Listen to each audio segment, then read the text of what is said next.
कृष्ण हरे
आस पुरवावी त्याची आस पुरवावी त्याची आस पुरवावी त्याची आस पुरवावी त्याची आस पुरवावी त्याची आस पुरवावी एका जनार्दनी तुमचा दास एका जनार्दनी तुमचा दास एका जनार्दनी तुमचा दास एका जनार्दनी तुमचा दास आस पुरवावी त्याची आस पुरवावी त्याची आस पुरवावी त्याची आस पुरवावी पुरवावी तुमचा अनुग्रह लाभलो तुमचा अनुग्रह लाभलो तुमचा अनुग्रह लाभलो तुमचा अनुग्रह लाभलो झालो चराचरी पावन झालो चराचरी पावन झालो चराचरी पावन झालो चराचरी पावन झालो चराचरी पावन झालो चराचरी पार कुमारी माये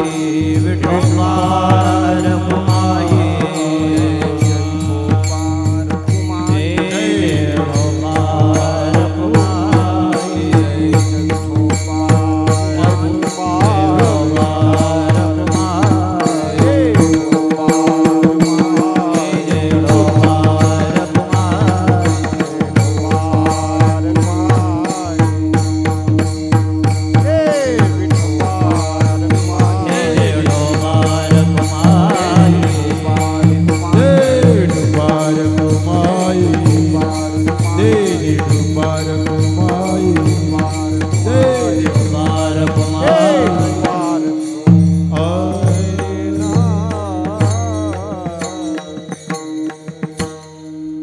हरिभक्तीपरायण गायन सम्राट संगीत अलंकार कृष्णा महाराज घाईट महाराज हरिभक्तीपरायण संगीत विशारद चौधरी सर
ओम नमो ज्ञानेश्वरा ओम नमो ज्ञानेश्वरा ओम नमो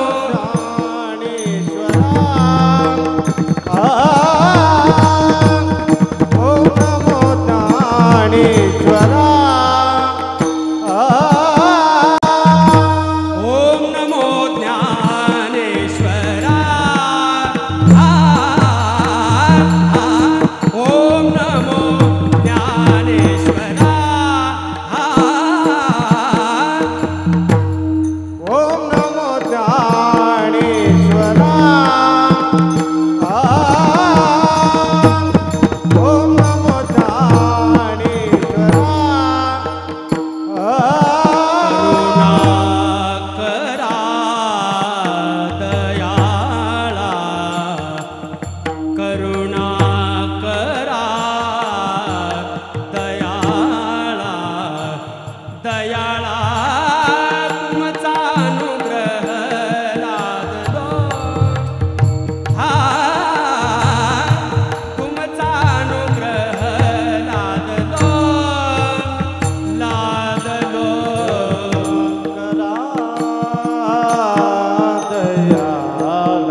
करुणा करा दयाला दयाळा तुमचा अनुग्रह लादलो लादलो तुमचा अनुग्रह लादलो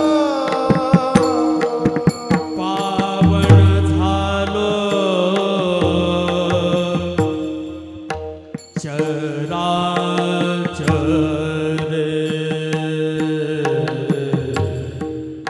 पावन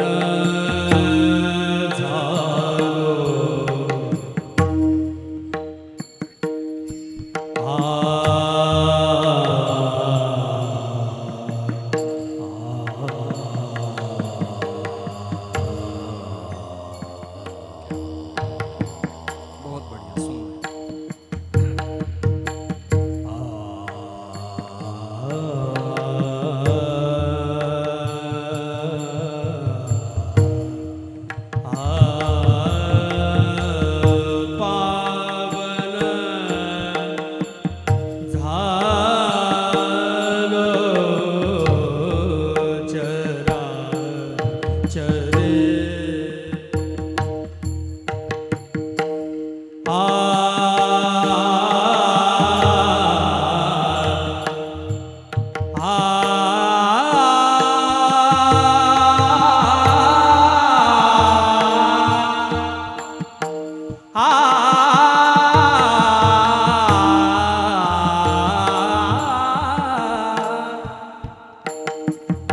पावन झालो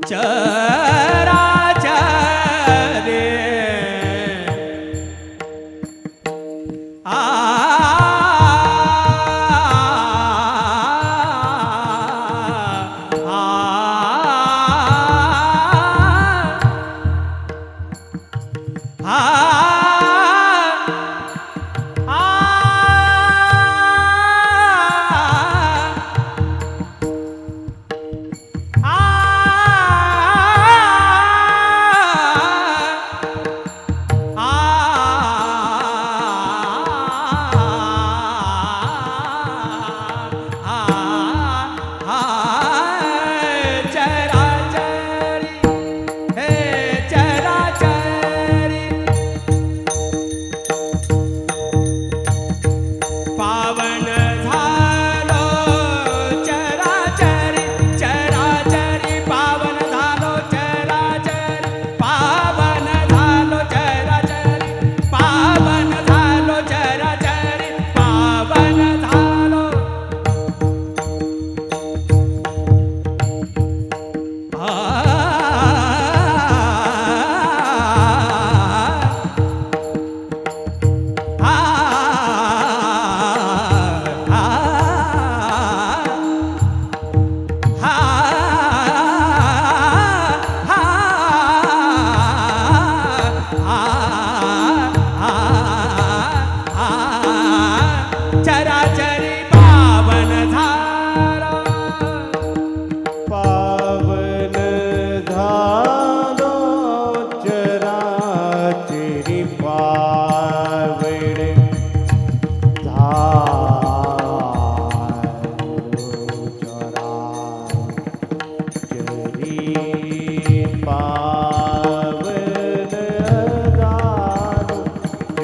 ज्ञानेश्वर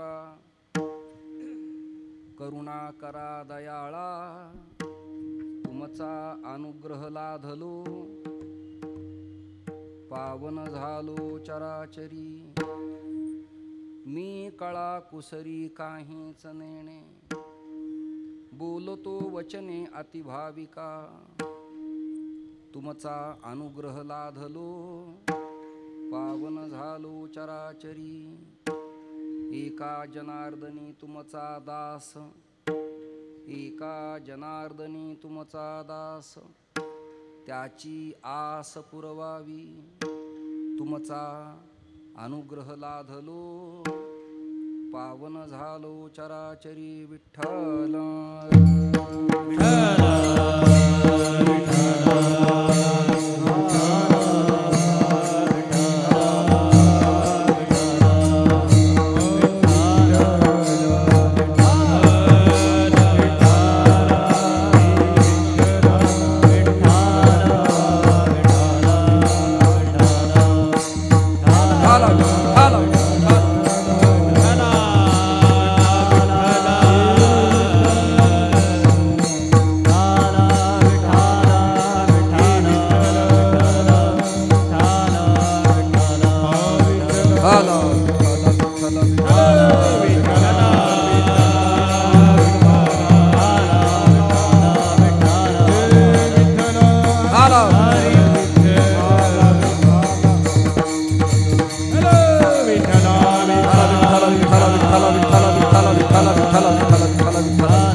प्रविश्य मम वाचमिमां प्रसुप्तां सञ्जीवयत्यखिलशक्तिधरस्वधाम्ना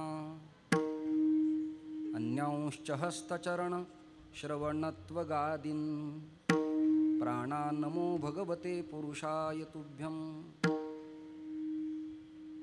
महायोगपीठे तटे भीमरथ्यां वरं पुण्डरीकाय दातुं मुनीन्द्रैः समागत्य तिष्ठन्तमानन्दकन्दं परब्रह्मलिङ्गं भजे पाण्डुरङ्गम् अतुलितबलधामं हेमशैलाभदेहं दनुजवनकृशानं ज्ञानिनामग्रगण्यं सकलगुणनिधानं वानराणामधीशं रघुपतिप्रियभक्तं वातजातं नमामि नारायणसमारम्भां शङ्कराचार्यमध्यमाम् अस्मद् आचार्यपर्यन्तां वन्दे गुरुपरम्परां सद्गुरुं सच्चिदानन्दं केवलं करुणाकरं ज्ञानयोगेश्वरं वन्दे ज्ञानदेवं पुनः पुनः प्रतिष्ठानगोदावरीचा निवासी असा भक्त जो आवडे श्रीहरीसी तया आठविता थोर आल्हाद चित्ता नमस्कार माझा सद्गुरु एकनाथा तुका हा तुकावा परब्रह्मरूपी तुकिता तुका पावला सस्वरूपी तुका स्वामी हे नाम वाचे सिगाता बहुसा निळा पावला वर महाता कर जोडी तो कथे काळी कर जोडी तो कथे काळी म्हणा कर जोडी तो कथे काळी कर जोडी तो कथे काळी कर जोडी तो कथे काळी कर जोडी तो कथे काळी म्हणा कर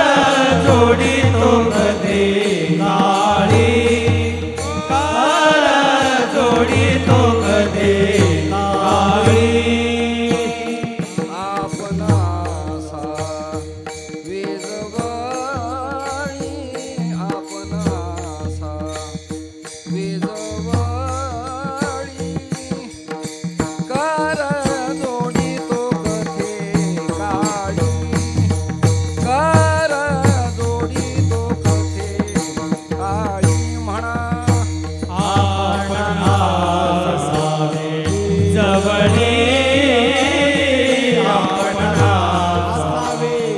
जवळी कर जोडी तो मध्ये काळी कर जोडी तो मध्ये काळी कर जोडी तो कथे काळी आपण असावे जवळी आपण असावे जवळी आपण असावे जवळी कर जोडितो कथे काळी आपण असावे जवळी आपण असावे जवळी आपण असावे जवळी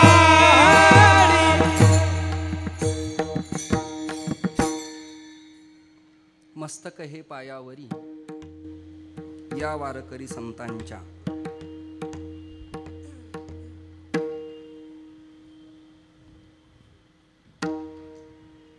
आध्यात्मिक सुख आणि आध्यात्मिक ऐश्वर्य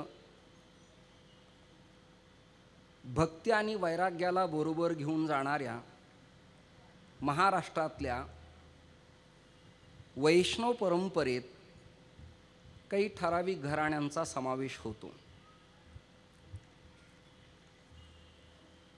काहींच्या जीवनात ऐश्वर्य संपन्नता आहे, पण भक्ती सुखाचा लय आहे. याखेरीज काहींच्याकडं भक्ती संपन्न परमार्थ आहे, पण ऐश्वर्याचा लय. काहींच्याकडं ओतप्रोत वैराग्य आहे, पण विवेकाचा अभाव आहे. काहींच्याकडं विवेक आहे, पण पाठांतराचा अभाव आहे. काहींच्या खूपच पाठ आहे,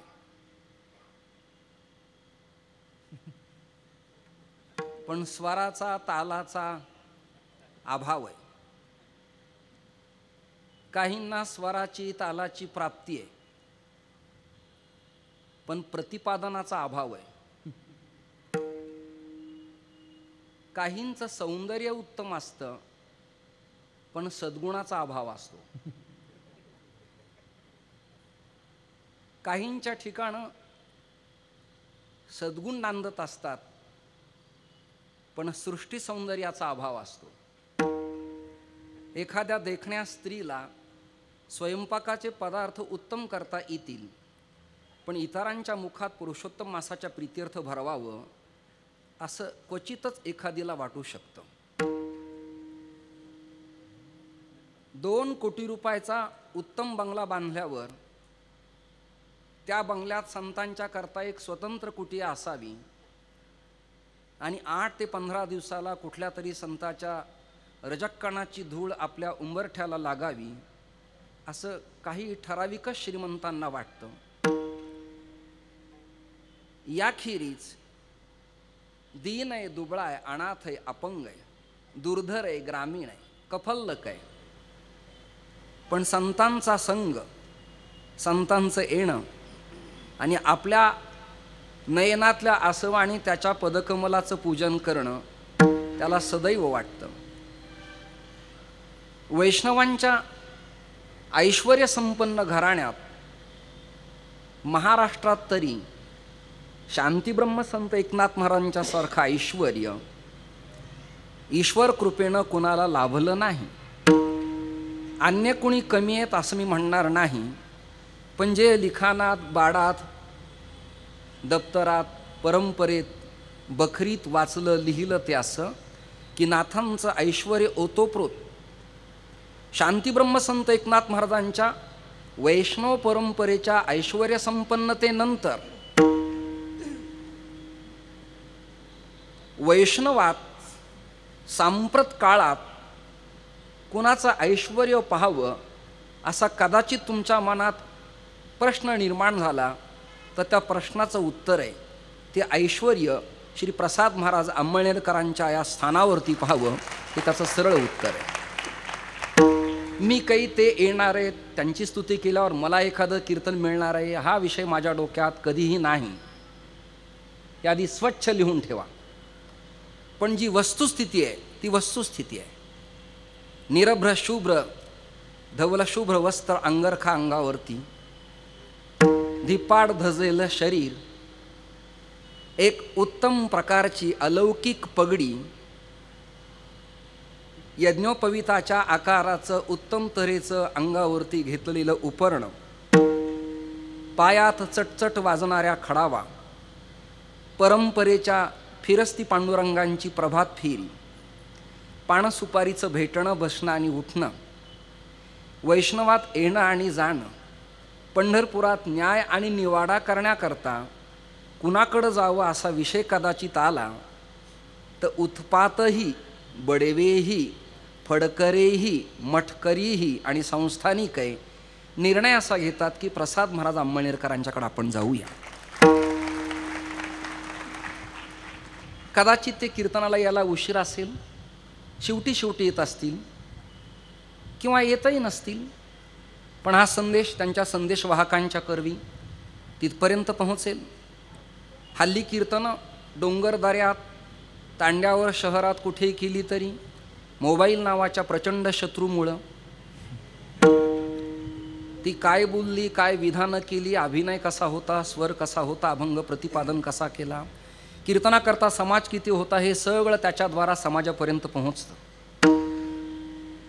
त्यामुळं अदृश्य रूपानं अतिरेकी जसे काम करतात तसा कळत न कळत हा मोबाईल काम करतो. या उलट अदृश्य रूपानं परमात्मा न दिसताना सुद्धा कार्यरत आहे, तसं हे मेमरी, त्यातलं ते कार्ड काय असेल ते असं अदृश्य रूपानं कार्य करतं, काम करत राहतं. भक्त समुदाय ओतोप्रोत लोटलेला आहे. या नामयज्ञाचा 4था दिवस आहे. हळूहळू लोक यायला लागतील.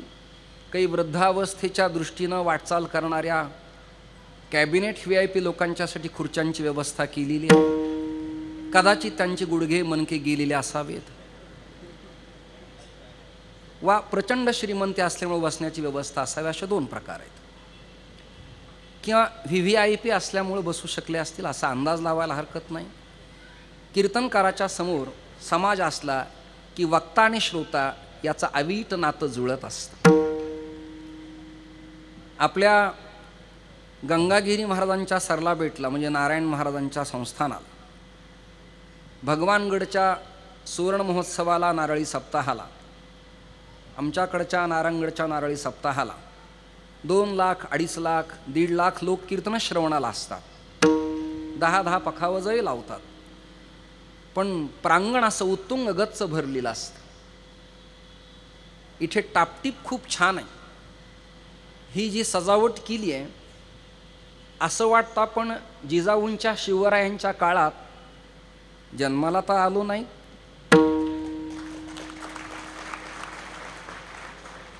किंवा शिवरायांच्या काळानंतर आपण पेशव्यांच्या शनिवार वाड्यात आलो नाही, किंवा अहिल्यादेवींच्या एखाद्या तटबंदीच्या किल्ल्यात आलो नाही. किल्ल्यात यायला हरकत नाही, पण किल्ल्यात देव आणि धर्म असतातच का नुसत्या किल्ल्या असतात? इथे सजावट जी केली आहे, संतश्रेष्ठ सावता महाराज, ऐश्वर्य संपन्न संत भगवान महाराज, कैवल्य चक्रवर्ती संत सम्राट श्री ज्ञानेश्वर महाराज, सुभक्तो नामदेवा वै श्री नामदेव महाराज, शांती ब्रह्म संत एकनाथ महाराज, जगद्गुरु तुकाराम महाराज, सेगावीचे योगीराज श्री गजानन महाराज, सकल संतांचा समावेश जणाई आहे, बहिणाई आहे, मीरा आहे. सगळ्या जणी सगळे जण आहेत. आणि परमात्म्याचा देखावा तर एवढा अवीट केला आहे की पंढरपूरला तास न तास बारीला उभा राहून श्रमण घेण्यापेक्षा या सप्ताहात यावं, कीर्तन झाल्यावर जाता जाता त्याच्या चरणावरती डोकं ठेवावं आणि आपला माथा सुपीक करावा, असं पवित्र स्थान तुम्ही सगळ्यांनी बनवलं. देखणं स्थान. पखावज वादक अफलातून आहेत. 4ही चांगली आहेत, नाहीतरी परमार्थात चतुर्विध पुरुषार्थ आहे आणि मृत्यूनंतरही 4 लागतात. काही सज्जनांना कळायला वेळ लागतो. महाराष्ट्राला सज्जनाला वेळ द्यावा लागतो, तेव्हा त्यांना जाग येते. टाळकरी उत्तमच आहेत, दोघांनी जी चाल आळवली ती अभंगाचं अवधान ठेवून आळवली. बऱ्याच उत्तम गायकाला ते अलंकार असले तरी अलंकार चढवता येत नाहीत. काही विशारद आहेत पण त्यांचे विषय रद्द आहेत. छान अभंग आळवला तुम्ही. म्हणजे या अभंगाचा भाव, नाथांच्या वचनामृताचा मागोवा, शब्दाची मांडणी, त्यावर शब्दाची धार, स्वराचं आंदोलन, विशिष्ट प्रसंगाला समेवरती आघात, उत्तम त्याला आळवलं. म्हणजे विलंबित ठाय लयीत गायलं नाही तरी 8 मात्रेत ते विलंबितच उत्तम छान झालेलं आहे. चारी पखावज वादक, सगळे टाळकरी, विद्यार्थी लोक, श्री महाराजांच्या परंपरेवरती अतूट प्रेम करणारे वैष्णव, त्यांचे अनुयायी, अनुग्रहित स्त्री पुरुष आबाल वृद्ध, पंचक्रोशीतील महाराष्ट्रातील सर्व सज्जनांना कोटी कोटी धन्यवाद. टाळ्या वाजतात पण अशी मरगळ आल्यासारख्या वाजतात.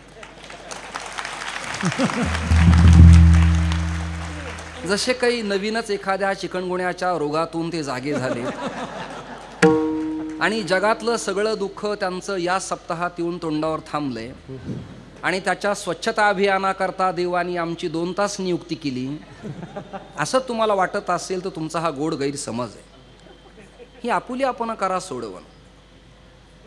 तुमच्या संसार बंधनाला मुक्त करायला आम्हालाही वेळ नाही. आम्हालाच मुक्त होता होता अर्ध्याच्या पुढं जावं लागलं. हे तुमचं सावरणं तुम्ही तुमचं पहा. चित्रीकरण करणारे खूप छान आहेत, स्पीकरचा ध्वनी उत्तम आहे. नाही तर काही मोठ्या मोठ्या सप्ताहात टेबलवरती 5-25 मशिनरी मांडलेल्या असतात पण जय विठ्ठलपर्यंत आवाज कानावरती पडत नाही. असाही अनुभव माझ्या पदरी आहे. थोडं चिंतन करणार आहे मी. महाराष्ट्रातल्या देखण्या कीर्तनकारांची कीर्तन आपण ठेवली आहेत. सगळ्यात एक समन्वयाची भूमिका अशी ठेवली आपण. मला वाटतं श्री नवनाथ महाराज आणि कृष्ण महाराज महाराष्ट्रात वारकरी परंपरेची कीर्तनं आणि रामदासी नारदीय परंपरेची कीर्तनं करणारा हा महाराष्ट्रातला पहिला नामसप्ताह आहे. कीर्तन महोत्सव हे एक हल्ली टोपण निघाले. म्हणजे ज्याला वीणा सांभाळायचा कंटाळा आहे, ज्यांना व्रतवैकल्याचा काकडा आरती करता येत नाही, गाथेच्या भजनाची बांधिलकी ज्याला माहिती नाही, हरिपाठानंतर नाटाचा अभंग ज्याचा पाठ नाही, त्यांनी कीर्तन महोत्सव करावेत. काही अभ्यासू, वेल एज्युकेशनचे लोक, एज्युकेटेड लोक, पुरोगामित्व, परिवर्तन, हे असं स्वतःला शहाणं म्हणणारी लोक हे नवीन नाव दिले कीर्तन महोत्सव. म्हणजे विना घेण्याची गरज नाही. विना फक्त कीर्तनापुरताच दिसतो. नाव कीर्तन महोत्सव, तिथे भजनं चालतात, भावगीतं चालतात, नाटकं चालतात, लावण्या चालतात.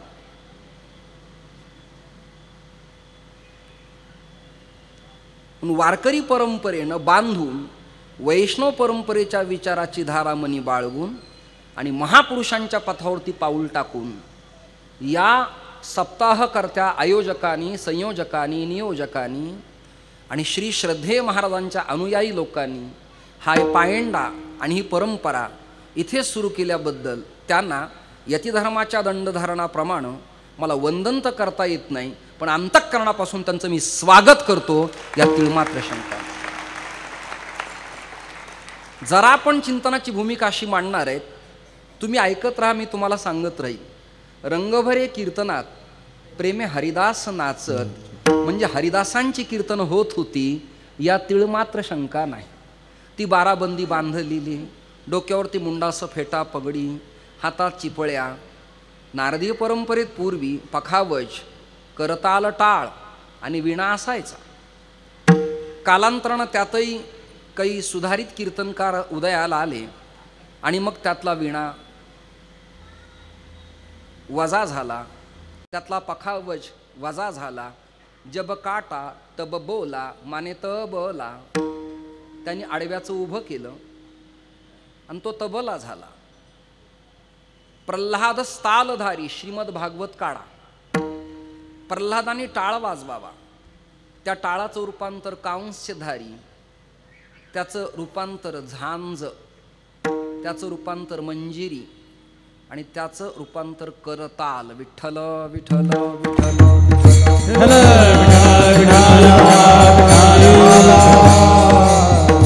विठ्ठल. नंतर बखलेबांच्या काळात, मुरलीधर बुवा निजामपूरकरांच्या काळात, कराडकर बुवांच्या काळात, नारायणबुवा जोगळेकरांच्या काळात, पुढे संवादिनी म्हणून पेटी स्वराच्या साथीला आली. पण त्यापूर्वी ततेन सहितम यथा स्यात् तथा तंतुवादनाची वीणा असायची. वीणेची जागा तानपुऱ्याने घेतली आणि मग हरिदासांची कीर्तनं छान होत असायची. काही भेद नाही. तिथे नमन करत असताना भगवान श्री कृष्ण परमात्म्याला अभिवादन आहे. रामदासी परंपरेतला असेल तर त्यांनी समर्थांचं स्तवन करायचं. ते लेकरं अनाथ आहेत का? नाही, मी शाळा काढली, जाताना घेऊन जाऊ शकतो. विठ्ठल विठ्ठल विठ्ठल.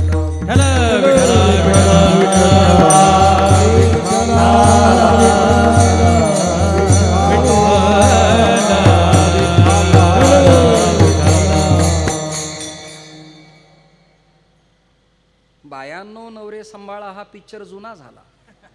मी आता नवीन काढणार आहे, आयांनो लेकर सांभाळा.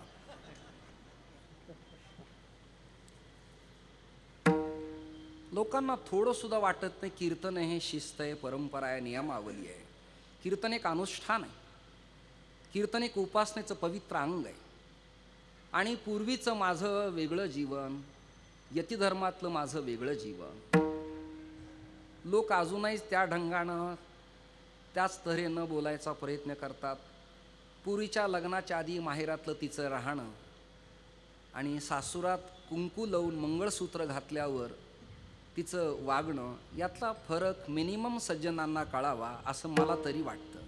जिला माहेरही सारखं आहे आणि सासरही सारखं आहे, तिचं नाव एडी, आवताला असती खाली. बऱ्याच सज्जनांना आऊत माहीत नसल्यामुळे आईडी कळली नाही. विठ्ठल विठ्ठल विठ्ठल.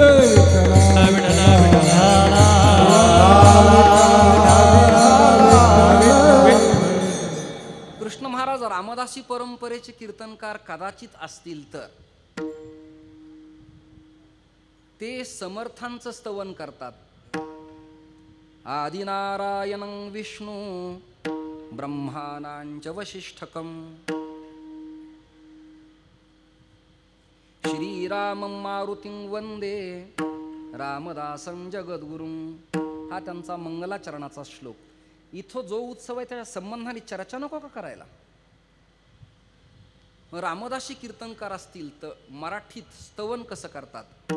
रामदास माय माझी रामदास, पतित पावना रामदास माय माझी रामदास माय माझी. सज्जन गडी वस्ती तुझी येऊनी लाज राख माझी.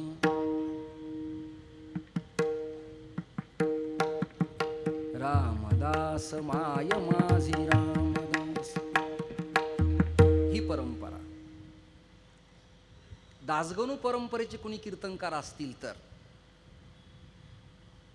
रहमन जर करो अब मोरे साई, तुम बिन नहीं मोरे माँ बाप भाई. रहमन जर करो. ही दासगणूंची परंपरा. नारदी असेल लाल पगडीवाले, बाराबंदीवाले, तर त्यांची परंपरा बाळकृष्ण चरणी लक्ष लागो रे बाळकृष्ण. हे नमुन्यादाखल तुम्हाला मी फक्त सांगतो. यातही पुन्हा दत्त परंपरेचा कीर्तनकार असेल कदाचित. ये रे कृष्णा तिरीच्या वसणाऱ्या, ये रे कृष्णा तिरीच्या वसणाऱ्या, दंड कमंडलू घेणाऱ्या, ये रे कृष्णा तिरीच्या वसणाऱ्या. ये ही दत्त परंपरा. गाडगे महाराजांच्या परंपरेतला कोणी कदाचित कीर्तनकार असला तर हे तुम्ही वाजू शकता. गाडगे महाराजांचं गोपाला गोपाला देवकी नंदन.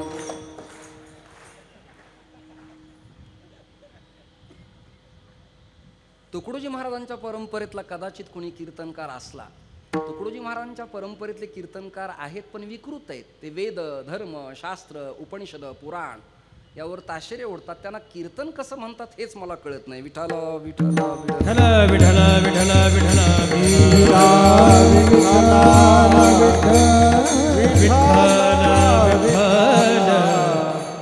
त्यांची भजनाची पद्धती थोडी अशी. मनी नाही भाव म्हणे देवा मला पाव. मी पाव नाही मागत. देवाशानी पावायचा नाही रे. देव बाजारचा भाजीपाला नाही रे. देव बाजारचा भाजीपाला नाही रे. सोन्या चांदीचा देव त्याला चोराच भेव. ही त्यांची सरळ परंपरा. या सगळ्या परंपरा संमिश्र आहेत. पण व्यासांची परंपरा, शुकदेवांची परंपरा, श्रीमद निवृत्तीनाथ दादांची परंपरा, कैवल्य चक्रवर्ती संत सम्राट श्री ज्ञानेश्वर महाराजांची परंपरा, भक्त शिरोमणी लढिवाळ प्रेम भंडारी नामदेवरायांची परंपरा, संत सावता महाराजांची परंपरा, गोरोबा काकांची परंपरा आणि वैराग्यमूर्ती जगद्गुरु तुकोबारायांची परंपरा, निळोबारायांची परंपरा, शंकर स्वामींची परंपरा, बहिणांची परंपरा. या परंपरेत सर्व अधिकार सेव्य कुळ गोत्र वर्ण प्रांत भाषा लिंग भेद डावलून ओगळून तटबंदी बाजूला ठेवून गतिवरोध शिथिल करून सर्वांच्या करता जगाच्या पाठीवर एकच फलक लागला आणि त्या फलकाच्या अक्षरानं भक्तांच्या हृदयाला परतत्व स्पर्श केला आणि जनसामान्यात भक्तिसुखाची मांदियाळी उदयाला आली. आणि चंद्रभागेच्या तीरावर 12व्या-13व्या शतकामध्ये एक अजेंडा, एक परिपत्रक, भाग्योदयाचा ठसा निर्माण झाला आणि जगातल्या सर्व कुळगोत्रातले वर्णातले प्रांतातले लोक या सावळ्या सकंकन मदनाला मोहित करणाऱ्या ब्रह्मांडाच्या नायकाला आपला सर्वसर्वेश्वर उपास्य पांडुरंग परमात्मा मानायला लागली. खांद्याला खांदा लावायला लागली. हातात हात द्यायला लागली. स्त्री पुरुषातला भेदसुद्धा मावळला आणि त्या परमात्म्याच्या भक्तिसुखामध्ये आनंदाच्या डोहात ते स्नान करू लागले. हरिनामृताचं सेवन करू लागले. विनेचा झंकार झाला. मृदंगाची थाप पटली. टाळांचा किनकिनाट सुरू झाला आणि एकच गजर चंद्रभागेच्या काठावरती दुमदुमला. सकळासे येथे आहे अधिकार. जगाच्या पाठीवर मी आतापर्यंत कुंभात अनेक महंत संत मंडलेश्वर आखाडे साधू परंपरा अनुभवल्या, अनुभवतो, अनुभवणार आहे. पण श्री नवनाथ महाराज ज्ञानोबा तुकोबा सारखा संत नाही आणि गाथा ज्ञानेश्वरी सारखा ग्रंथ नाही. गाथा म्हणजे पंचमवेद. गाथा म्हणजे प्रागतिक अर्थ. भागवत कृष्ण रसायन शास्त्र आणि ज्ञानेश्वरीत उपनिषद गीतेचं पवित्र दूध.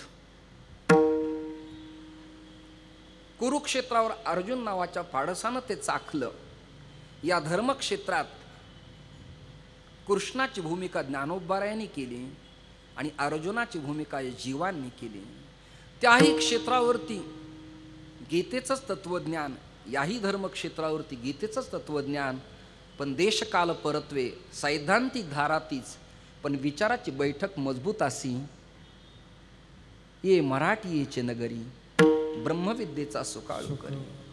उपनिषदाची भाषा कळती कोणाला? पंडितांना, विद्वानांना, नैयायिकांना, अभ्यासकांना. बृहत प्रस्थानत्रयाची भूमिका ज्याला नीट नेटकी स्वच्छ कळलेली आहे त्यांना ते कळतं. न्यायाची भाषा कोणाला कळती? परिष्कार ज्याच्या पाठ आहेत त्याला कळती. व्याकरणाची भूमिका कोणाला कळती?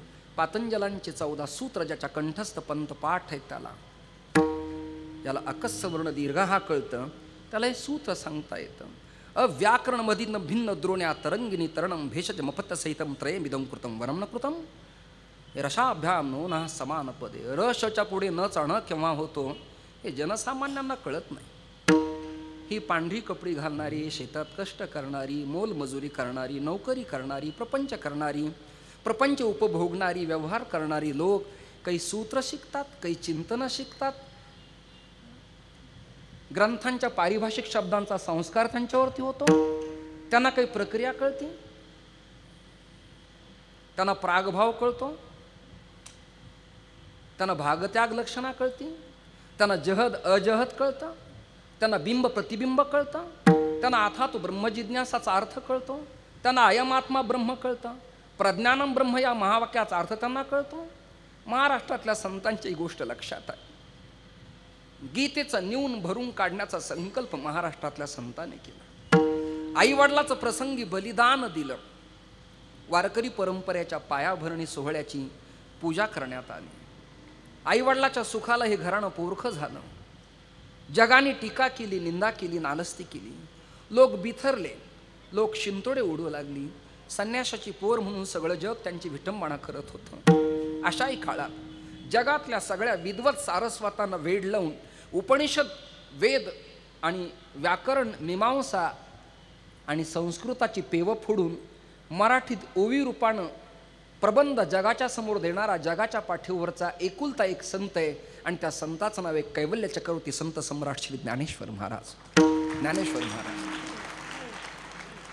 या ओवी रचनेनंतर ज्याला भंगच नाही असं जे लिखाण आहे, असं जे वचन आहे, असा जो मागोवा आहे, असा जो विचार आहे, त्या विचाराचं नाव अभंग. त्याला भंगच नाही, भंगच नाही. जरी माझ्या अंगावर काशाय वस्त्र असलं, ऊर्ध्व पुंड्र लावलं असलं आणि तरी दंडधारण केला असला तरी मी तुळशीकंठीचा त्याग नाही केला. जीवन जगताना मी वैष्णवाचं जीवन जगतो. विचाराची धारा म्हणताना महाराष्ट्रातल्या संत विचाराचीच कास मी धरतो. शास्त्रावर, उपनिषदावर, वेदावर माझी नितांत श्रद्धा आहे. पण कोणी त्याला मानून या परंपरेची अवहेलना करत असेल तर जन्मजन्मांतरात त्याला फळ कधी मिळणार नाही, हे तुम्ही लिहून ठेवा. वेदाः सर्वहितार्थाय वेदोखिलो धर्ममूलम. वेद संपूर्ण जगताचं मूल केंद्र स्त्रोत आहे, उद्गाता आहे, निर्माता आहे, जन्मदाता आहे, प्रसवणार आहे. नाही श्रुती परोती माऊल्या. जगात ज्ञानोबाऱ्याचं वचन पण तसंच आहे. पण ती अर्थसंगती, त्या प्रक्रिया, ती मांडणी, तो संकल्प, त्या रुचा, त्याचे अर्थ सगळ्यांना कळत नव्हते महाराज. हे कळण्याकरता, उद्धरण्याकरता, तरण्याकरता, आत्मकल्याणाकरता, परिवर्तन होण्याकरता, परिवर्तनवादी होण्याकरता, समाजाचं भलं होण्याकरता एक संघटन, एक संस्था उदयाला आलं, निर्माण झालं. ते हे निवृत्तीनाथ ज्ञानेश्वर सोपान, मुक्ताबाई ज्ञानदीपती कळा, इथपर्यंत हे वाङ्मय आलं. नाथांच्या भागवतांनी बहारदारीचं चिंतन जगाच्या पाठीवर दिलं. किती लोकांना जन्माद्यस्यतः वयादितरतच कळतं, किती लोकांना निगमकल्पतरोर गलितम फलम शुक कळतं, किती लोकांना कळतं. धन्या भागवती वार्ता प्रेतपीडा विनाशिनी किती लोकांना कळती. पण तेच महाराष्ट्रातल्या संतांनी अभंग नावाच्या व्रतातून जगाच्या समोर मांडत असताना सरळ चिंतन केलं. गीता भागवत करीती श्रवण, गीता